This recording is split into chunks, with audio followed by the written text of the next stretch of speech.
bem-vindos ao canal Habeas Pasta. Você já sabe, nós somos um lugar em que a gente pode conversar sobre assuntos jurídicos da atualidade, sem qualquer viés político ou ideológico. Hoje estou recebendo a professora Virgínia Afonso com muita honra. A professora Virgínia Afonso, como já falei, é professora universitária, é mestre, doutoranda em Direito Penal, advogada, conselheira federal da OAB, autora de artigos e livros jurídicos. Professora Virgínia, é um prazer enorme te receber, viu? Prazer é todo meu. Deixar claro que eu estou aqui com uma aluna, uma ex-aluna muito querida, então a honra é toda minha e voltar aqui à sua casa, ao seu ambiente de trabalho e ver o sucesso de uma ex-aluna. Não tem nada que recompensa um professor como reencontrá-la bem e profissionalmente com sucesso. Parabéns. Professora, muito obrigada. Olha, não é demagogia, eu sempre recebo alguém falando que é uma honra, mas hoje é uma honra especial, porque a professora Virgínia foi minha professora na graduação e não só, ela foi paraninfa da nossa turma. Então, Virgínia segue há mais de uma década aí sendo uma referência pessoal e profissional para mim. Então, muito obrigada por despender seu tempo, viu? Eu que agradeço, eu que agradeço. Pessoal, nós vamos falar hoje sobre delação premiada, mas enquanto isso, deixa eu contar o que nós vamos cozinhar. Professora, eu vou cozinhar um risoto na abóbora com camarão para você, tá? Que delícia! Quem quiser reproduzir, é só olhar na descrição do vídeo, tá bom? Professora, vamos lá. Que saudade, viu? Também, de ter uma muita aula saudade. Sua. Quero falar então desse Instituto de Delação Premiada que está todo o tempo aí nas redes sociais e as pessoas às vezes não sabem do que se trata. Então, explica para o pessoal o que é essa delação, qual que é o objetivo desse instituto. É um instituto que já existe há bastante tempo e estava previsto em leis esparsas.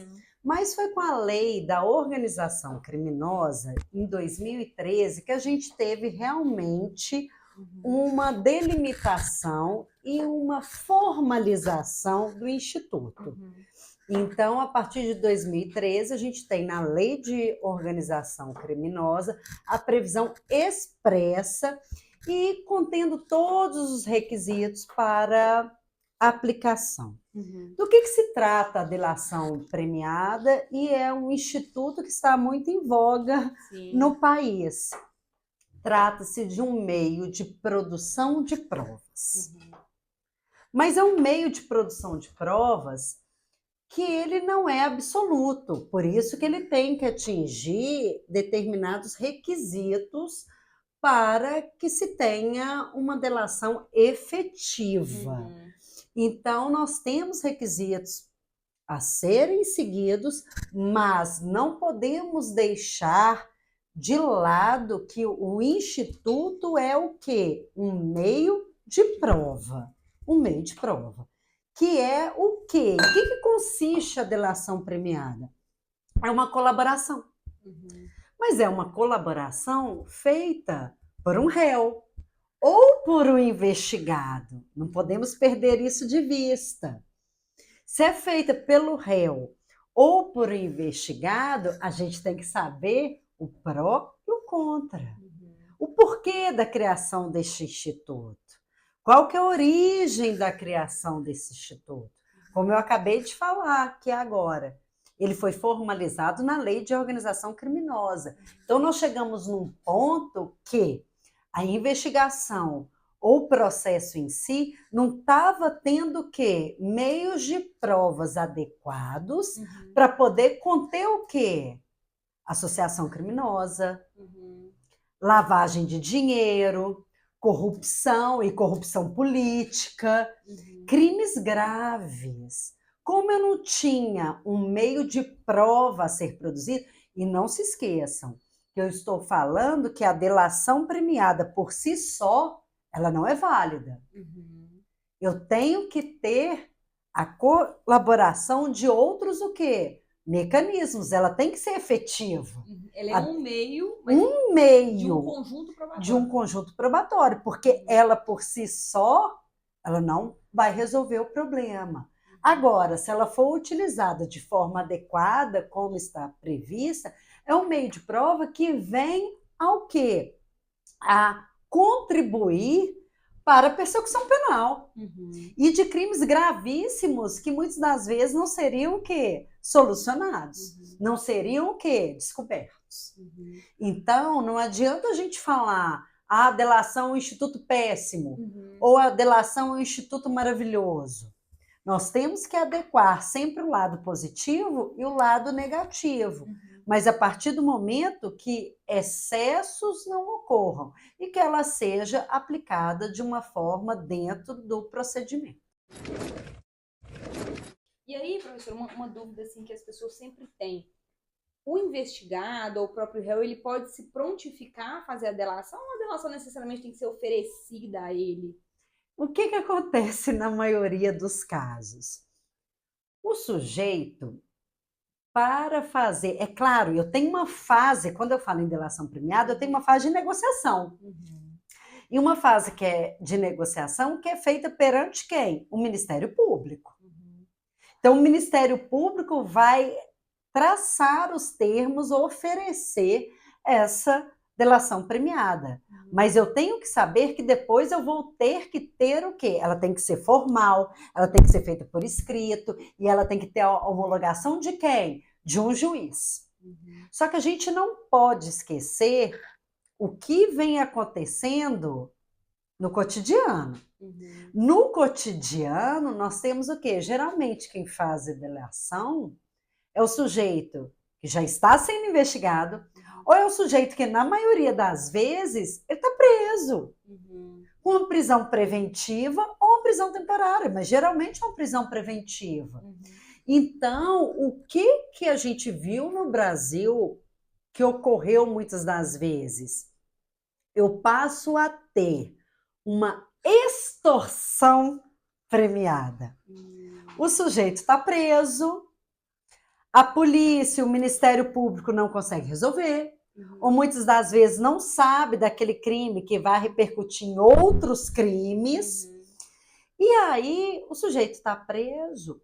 E a gente não pode esquecer que o delator, que ele está sendo, entre aspas, um traíra dentro de um grupo.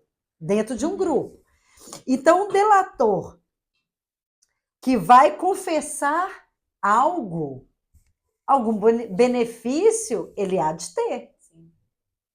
E, geralmente, essa delação é proposta quando ele está preso. Por isso que muita gente fala que você passa a ter um excesso da busca por uma prova e não a busca de uma verdade real. E aí nós estamos na busca de uma colaboração, de um meio de prova, ou uma produção da mentira por mentir em benefício do quê? Qual que é o benefício de um delator? Ele pode ter uma substituição de pena privativa de liberdade por uma restritiva de direito. Ele pode ter um perdão judicial. Ele pode nem ser denunciado. Ele pode ter uma redução de pena. Então, são benefícios excelentes. Sim. Então, ele pode contar uma história. Pode, ele pode mentir. E aí, você condena uma outra pessoa baseado unicamente numa mentira? Então, a gente nunca pode esquecer a natureza jurídica do Instituto. É um meio de prova, mas é um meio de prova segundo a lei, desde que ela seja o quê? Efetiva. Não pode simplesmente ser o único depoimento de um delator sem ter a convalidação de outras provas. Que vão corroborar. Corroborar com aquilo que ele está falando. Mesmo que seja uma caderneta, uma agenda, provas documentais, gravação. E o que acontece muito, há uma crítica muito grande, é a questão da pesca da prova, né? Então, você conta uma história e a investigação parte dali para buscar confirmação daquela prova e não a verdade. E aí nós podemos estar diante de uma prova nula, uma prova ilícita sendo produzida. E o Brasil, eu posso falar porque a questão já foi julgada, um grande exemplo, a Lava Jato. Que eu tive nulidades, várias delações, processos de anos, mas que várias delações foram anuladas, porque provas o quê? Ilícitas. Uhum. Ilícitas no sentido de que só havia, era um depoimento que era delação e só, nada corroborava, ou tinha Exatamente. delação e havia pesca de E provas. excesso, pesca de provas, Uhum. não provas nulas que foram geradas a partir única e exclusivamente de uma delação, às vezes excessos cometidos pelo juiz. A gente viu recentemente de diversos casos midiáticos, como foi o caso da Lava Jato, grandes anulações. E a população, que às vezes não entende muito do Instituto, fica sem saber se aquilo ali é uma impunidade ou se houve mesmo uma falha processual. Você pode falar um pouquinho se desses casos recentes em que houve anulação, se o problema é no Instituto, se o problema foi na aplicação do Na Instituto? aplicação do Instituto, vamos pegar a Lava Jato como marco e como exemplo. Aplicação do Instituto. Eu tive casos sendo anulados pelo juiz Dr. Guilherme, juiz federal, da 13ª Vara Federal de Curitiba, porque provas nulas, provas ilícitas foram o quê? Produzidas. E aí eu tive um excesso nessas delações e muitas das vezes interferências tanto do Ministério Público quanto do próprio juízo, violando a imparcialidade desse juiz na produção de uma prova como se ela fosse sustentar o processo inteiro. E aí você anula. E um grande exemplo que dentro da Lava Jato, que foi o acordo de leniência, porque quando eu falo em delação premiada, eu estou falando da pessoa física. Se eu estiver falando da pessoa jurídica, eu tenho acordo de leniência. O acordo de leniência da Odebrecht foi totalmente anulado. E as multas? A multa paga pela própria Odebrecht. Você tem que ter devolução. Sim. Dos próprios valores que foram apreendidos. E aí, muitas das vezes, as pessoas falam, tá, foi gasto um dinheiro público. Muitas das vezes, a população fica com a sensação, porque o Instituto foi aplicado para tentar combater o quê? Uma organização criminosa, uma corrupção política, enfim, lavagem de dinheiro. Aí você cria uma operação gigantesca dessa e 5 anos depois, 7 anos depois, está tudo nulo. Então, cadê a busca pela justiça? Então, fica aquele sentimento, muitas das vezes, de quê? De impunidade. De impunidade. Agora, nós temos que seguir o que está estipulado na lei. Nós não podemos mudar a regra do jogo no curso do jogo. E o que esse juiz da 13ª fez ao anular esse doutor Guilherme acertadamente, estava cumprindo também uma decisão do Supremo. O Supremo mandou anular, no caso da Lava Jato, por uma decisão de relatoria do ministro Toffoli. Então, ele estava cumprindo uma decisão do quê? Do Supremo. Agora, nós não chegamos no mérito, nós não podemos falar aconteceu, não aconteceu.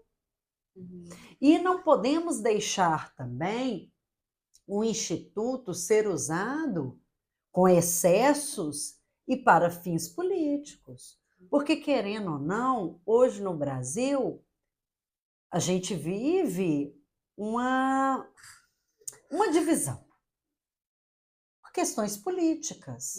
E o processo penal não visa falar que A está certo ou B está certo, esse viés político está correto ou não está correto. O processo não pode ter capa. Tem que ser o mesmo para todo mundo, né? Tem que ser igual para todo mundo. Então, nós não podemos, é claro, ninguém quer impunidade no país, mas a gente não pode esquecer, eu volto a repetir, com a natureza do Instituto, meio de prova. E quem tem a obrigação de provar que aquele crime ocorreu? O Ministério Público. Então, faça a prova de acordo com o regramento e não querer mudar o curso do jogo enquanto o jogo está ocorrendo. Você tem leis, você tem que seguir um processo. Sim. E os excessos também, eles não podem ser permitidos. Sim. E dentro desses excessos, professora Virgínia, comenta um pouquinho, pessoal, o que são mais comuns de acontecer. Né? O que tem de muito irregular nisso? Eu vi muita gente criticando, por exemplo, o juiz atuando ali na delação premiada, porque na verdade ele tem que homologar, ele não Ele tem que participar. homologar. Mas, e aquela homologação que é feita, pela lei, o que acontece? Depois a pessoa não pode questionar a sentença recebida, mas a delação tem que ser feita uma ressalva, ela pode ser feita até depois da sentença, não teria o problema. Mas você tem alguns excessos de imparcialidade, excessos de você promover a mentira. E muitas das vezes o delator coagido com uma prisão preventiva, ele fala qualquer coisa, imputa qualquer fato para qualquer um. E quando o direito penal bate a sua porta, a pessoa que é correta, ela não dorme. Ela não dorme. Porque quando você sofre uma investigação ou você se torna réu, você pode sair em todos os jornais. Se depois você for absolvido, a imprensa não dá um parágrafo da sua absolvição. E as indenizações por erro dá no valor de 15 mil reais, 20 mil reais. E é algo que destruiu sua vida. Isso sem contar alguns entendimentos que durante prisão preventiva, por exemplo, não cabe indenização. Né? Não caberia. Porque é o Estado não poder te punir numa cautelar. Então, assim, é muito complicado, porque se o Instituto é um meio de prova, ele tem que estar corroborado com outras provas. E tem que ser o quê? Efetivo. A gente não pode esquecer isso. E sempre também ter em mente o quê? Que o delator está sendo beneficiado. Está sendo beneficiado. E é a justiça, pela simples justiça, para falar, fulano de tal foi condenado, prendi tantas pessoas. O direito penal é exceção. Não é que se promova a impunidade no país, mas ela tem que ser aplicada de uma forma correta, sem esses excessos, porque senão o Instituto está desvirtuado. Sim. Professora Virginia, eu fiz até um vídeo recentemente sobre isso. Assim, eu não trabalho com direito penal, e eu tenho muitas pessoas que trabalham com direito penal, militares, delegados, então eu sempre confiei muito no sistema de justiça, muito. E aí eu vi uma série, até comentei com os seguidores, que é Make a Murder. O professor já assistiu? Não. Eu recomendo muito. Vou assistir. Porque ele fala de um rapaz que ficou preso 18 anos por um crime de estupro que ele não cometeu. Na época não havia DNA, então assim que surgiu o DNA, demonstrou-se que não era ele o culpado. E aí, enfim, a vida dele acontece outras coisas, é só o comecinho da série. E eu comecei a pensar assim, quantas pessoas já foram presas injustamente pela não observância do devido processo legal. Sim. Né? Então isso é muito complicado. A gente acha que por a gente não cometer crime, por a gente estar distante desse tipo de situação, a gente confia plenamente no sistema de justiça e muitas das vezes reclama quando há uma anulação ou uma absolvição por falta de provas, né? Mas na verdade é estritamente necessário, porque num dia que você for acusado, indiciado, alguma coisa assim, você vai querer que todas as regras sejam aplicadas a você, né? E o ser humano é natural da essência do homem de que até a gente chama, e na psicologia eles chamam de efeito manada, de que você, quando você está no meio de uma multidão, ou de uma opinião pública, ou de um grupo que você se sente inserido, você tem uma tendência de seguir aquele grupo até de forma irracional. Então, quando você vê um membro do Ministério Público, que é o fiscal da lei, e ele promovendo esse tipo de iniciativa, por exemplo, no caso vamos pegar sempre a Lava Jato, que é algo que já foi concluído. Você pega promotores de justiça, que o dinheiro da Lava Jato vai para um fundo que vai beneficiá-los. Você não sabe para onde que vai ao certo o dinheiro. E que começam a denunciar. E eles fazem um espetáculo, colocam na mídia, via PowerPoint, é muito complicado. E quando você tem um membro do Ministério Público conversando com o juiz, a questão da imparcialidade fica muito é mais comprometida, complicado, né? ainda. Mas, por um outro lado, se a gente for também no direito internacional, a gente percebe que o Instituto da Delação Premiada, ele está previsto aonde? Nos Estados Unidos. Está previsto na Inglaterra, está previsto na Itália, está previsto no Japão. Então é algo que funciona. Só que ele tem que ser o quê? Bem aplicado. Bem aplicado. Mas todo instituto também, a gente tem que ter um pouquinho de calma. Porque todo instituto, você tem um período de adaptação. A gente já viu o que aconteceu na Lava Jato. E muitas das pessoas que, na época da Lava Jato, tinham um posicionamento político que achavam um absurdo, muitas das pessoas hoje em dia querem que aplique para o seu adversário.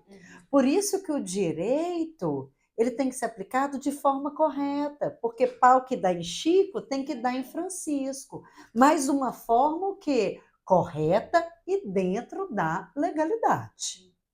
Para a gente ter segurança jurídica, né? Segurança jurídica.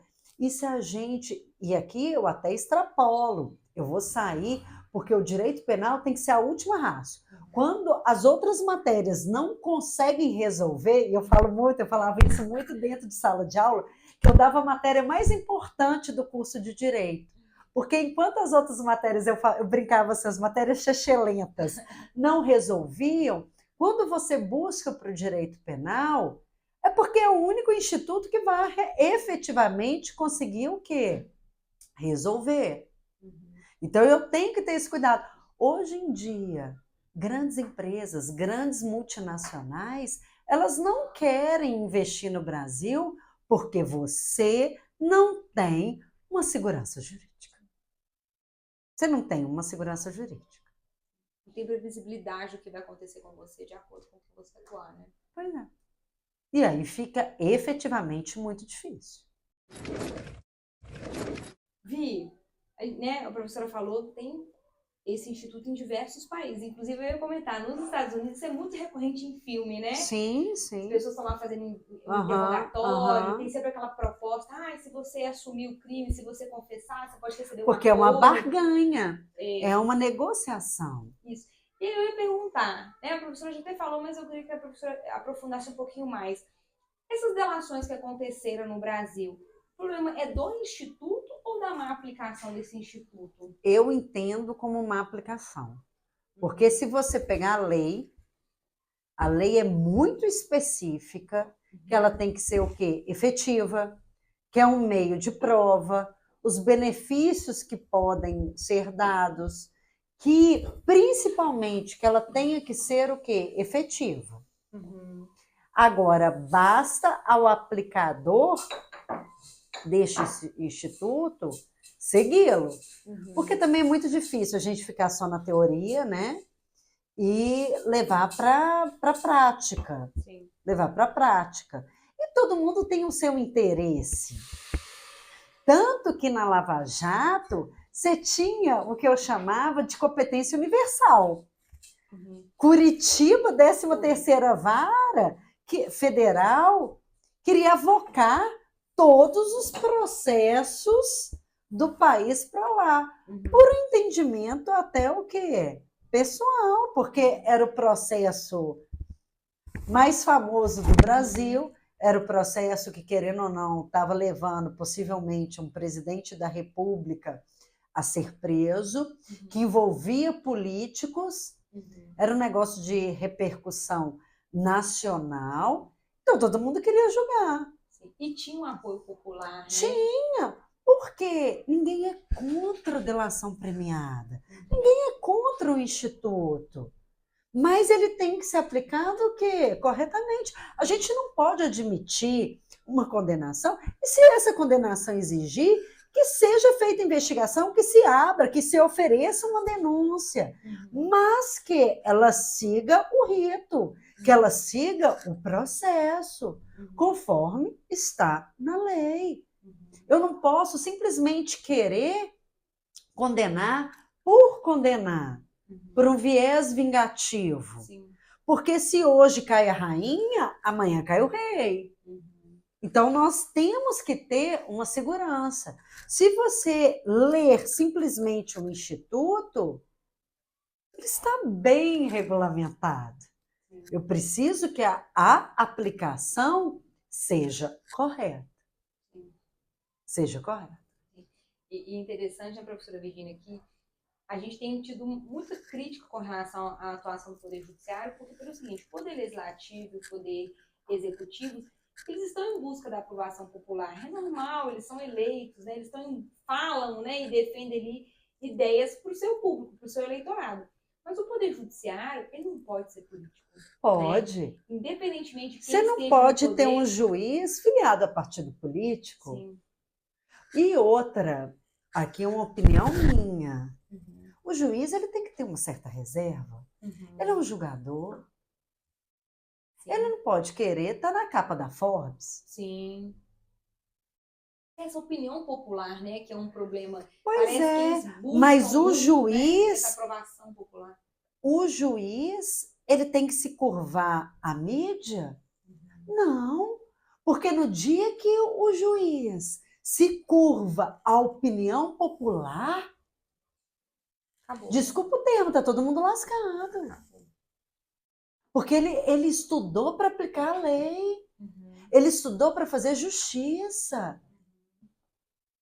Então, senão, a gente vai ficar refém do quê? Da imprensa, e da massa, e da da opinião, maioria, né? ditadura da maioria. Sim. E a gente quer a ditadura da maioria? A gente não quer. Inclusive, eu acho que o Poder Judiciário, o objetivo dele é proteger a minoria da maioria, aplicando a lei. Sim. Nós não estamos. Aí vai ser a ditadura do judiciário? Porque está errado. O juiz tem que estar convicto. Sim. E fundamentar a decisão, né? Sim, fundamentar. E o que é importante? O instituto está bem estruturado? Está. Mas eu preciso de uma aplicação que é correta. A gente não pode ter um viés punitivo simplesmente por ser por uma opinião pública. Por uma opinião pública. Professora, a gente está falando do Poder Judiciário, então acho que vale a pena a gente falar um pouquinho da atuação do juiz nessa delação premiada. A gente também tem visto muitas críticas e muitos comentários sobre isso. Você pode explicar um pouquinho qual que é o papel do juiz nessa delação? Ele fica mais ali passivo? Ele pode agir mais ativamente? Como é que funciona essa Ele que homologa. Ele que homologa essa delação. E ele que, querendo ou não, vai controlar o quê? Se ela foi efetiva ou não. Porque ele que vai sentenciar o processo e as provas são produzidas para ele. Para que ele tenha o conforto de saber se ele vai o quê? Condenar ou não. Se ele vai homologar ou não aquela delação. Então, a função do juiz é essa. A função do Ministério Público é produzir essa prova com êxito. E a função da defesa é o quê? É defender o cliente. Tanto que, apesar de ser advogada, o que a maioria dos advogados, quando você está diante de uma grande operação, é você querer o quê? Desqualificar o delator. Porque, querendo ou não, a gente não pode esquecer que o delator, ou ele é um investigado, ou ele é um corréu. Ele tem interesse, né? Ele tem interesse. Então, enquanto o Ministério Público, mas como fiscal da lei, ele deveria o quê? Preservar a justiça. Mas, geralmente, ele vai o quê? Promover a produção de provas, o viés acusatório, e a defesa vai fazer o quê? Defender o cliente. A primeira coisa que qualquer defesa faz é o quê? Desqualificar o delator. Por isso que o juiz também tem que estar atento, porque é um meio de prova, não é um meio exclusivo de prova, que aqui a gente tem uma diferença. Agora, se esse delator vem e realmente ajuda na produção de prova, ajuda na investigação, uma organização criminosa que jamais seria desvendada, e com a ajuda desse delator, por e-mail, agenda, WhatsApp, gravação, se ele tiver e-mails que comprovem aquilo que ele está falando, é claro que o Instituto é válido.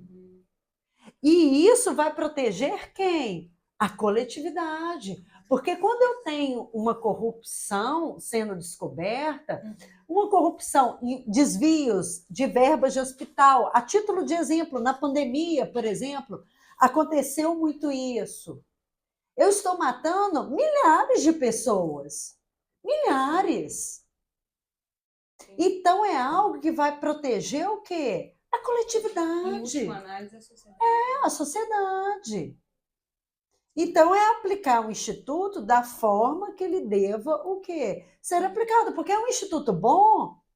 Se você me perguntar qual que é a sua opinião, é um instituto que é bom? Desde que ele seja aplicado de acordo. Sim. Porque não dá também para eu criar um factoide, colocar várias pessoas no enredo, um enredo novelístico, sem prova nenhuma, porque ali são vidas, são famílias que são destruídas. E para depois você tem um gasto público aí com investigação de 5, 6 anos, e depois tudo cai por terra. Sim. E são vidas. Sim. E recursos públicos, né? Claro. Agora, a partir do momento que está colaborando para a descoberta de crimes, é super válido. Sim. Sim. E o juiz, professora, na hora, ele fica mais inerte ou ele pode, por exemplo, ouvir o delator? Ele pode fazer perguntas, tanto porque que... ele está na busca da verdade. Ele está na busca da verdade. É claro que hoje a função do juiz é mais complementar essas perguntas que são feitas ou pelo Ministério Público ou pela defesa. Mas quem é o destinatário da prova? É o juiz. É o juiz. Então, se ele está na dúvida, é claro. Pode. E a gente não pode esquecer que tem o Instituto da Careação. Está tendo conversas truncadas, depoimentos truncados. Vamos fazer a careação. Caso recente de acareação. Mas é porque surgiu dúvida. É claro, a gente não vai falar de algo que a gente ainda não tem uma posição definida. Mas em julgamentos recentes, e que está ocorrendo hoje no Brasil, vai ter, acho que até essa semana, a careação. Por quê? Gerou dúvida. Alguém está mentindo. E para quem não sabe o que é a careação, explica para o pessoal o que é a careação. O que é a careação? Cara a cara. Se eu tenho um depoimento de um falando uma coisa, o depoimento de outro falando outra, eu posso colocar um de frente para o outro, e aí eu vou descobrir quem está mentindo. Quem está mentindo. E aí é uma audiência. Uma audiência. De instrução, fica audiência de instrução. De um lado, exatamente. Só que hoje, como está em voga e a gente tem alguns processos, algumas instruções feitas no próprio Supremo, de competência originária, no próprio Supremo, é claro que o olhar da mídia, porque é muito interessante você perceber uma audiência criminal sendo formulada no Supremo. A Corte Constitucional do nosso país é muito interessante. E é interessante para o estudante de direito, é interessante para a população local. Hoje em dia todo mundo sabe quem são os ministros. Que antigamente você não sabia. Se eu perguntasse dentro de sala de aula, as pessoas não me respondiam. E hoje não, hoje todo mundo conhece. Até mesmo porque a gente tem a TV Justiça no país, que foi uma forma de, querendo ou não, levar o conhecimento do público à justiça. Da publicidade, né? Exatamente. Mas, por um outro lado, claro, você tem uma transparência, você tem uma publicidade, só que, por um outro lado, você também lida com a vaidade humana. Enquanto um voto, antigamente, quando não existia TV Justiça, o relator dava o seu voto e o restante estava de acordo ou não, hoje em dia você tem votos de 2, 3 horas que a sessão não acaba. E todo mundo querendo defender o quê? A sua posição e o seu voto. Então, tudo na vida tem o quê? O lado bom e o lado ruim. A gente tem que chegar, como já dizia Aristóteles, que a grande virtude humana está no equilíbrio. Então, a gente tem que sempre buscar atingir o equilíbrio. Os excessos são muito ruins. Sim. São muito ruins. Professor, dentro dessa questão da ação também é uma questão que eu vi muito recentemente, que é a ordem das manifestações no processo, né? Parece que o ideal seria que o delator falasse primeiro e os outros réus se manifestassem depois. Isso nem sempre tem sido observado. Você pode explicar um pouquinho sobre esse conflito? E não sendo observado, eu tenho o quê? Nulidade. Não é um meio de prova. Eu sempre tenho que permitir que a defesa seja a última a falar. Então, o delator manifesta em seguida os demais réus. Por quê? Porque ele está ali para produzir uma prova. E aí você vai contextualizar diante daquela fala daquela pessoa. Eu não posso ter surpresas.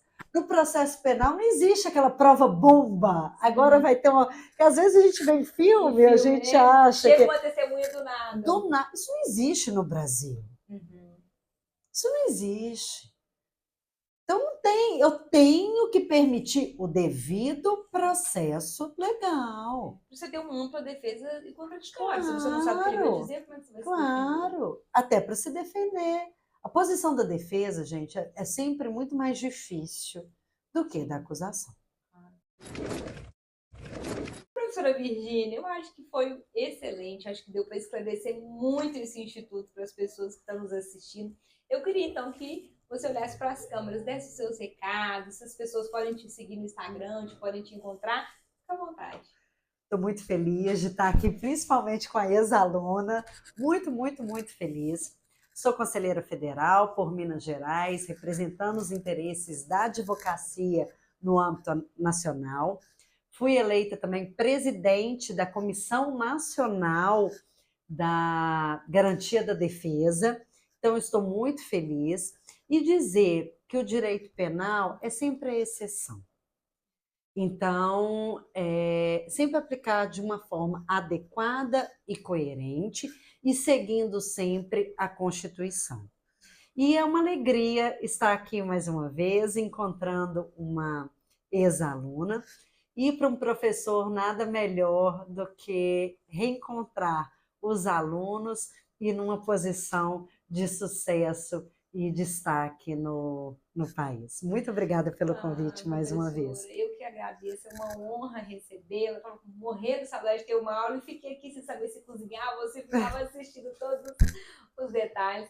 Mas acho que foi muito engrandecedor para mim e para todo mundo que está assistindo, com certeza. E convidar a todos, eu tenho um Instagram, vi.afonso, quem quiser me seguir, estou lá. Um beijo a todos e mais uma vez, muito obrigada pelo convite. Te agradeço novamente, professora. Pessoal, já vou servir a professora Virgínia, já estamos acabando. Para vocês que nos acompanharam até aqui, muito obrigada. Comenta o que vocês acharam dessa entrevista. Se tem mais alguma dúvida, se tem alguma opinião, curte, compartilha, que seremos muito gratas, não é isso? Muito obrigada, até uma próxima oportunidade. Tchau, tchau.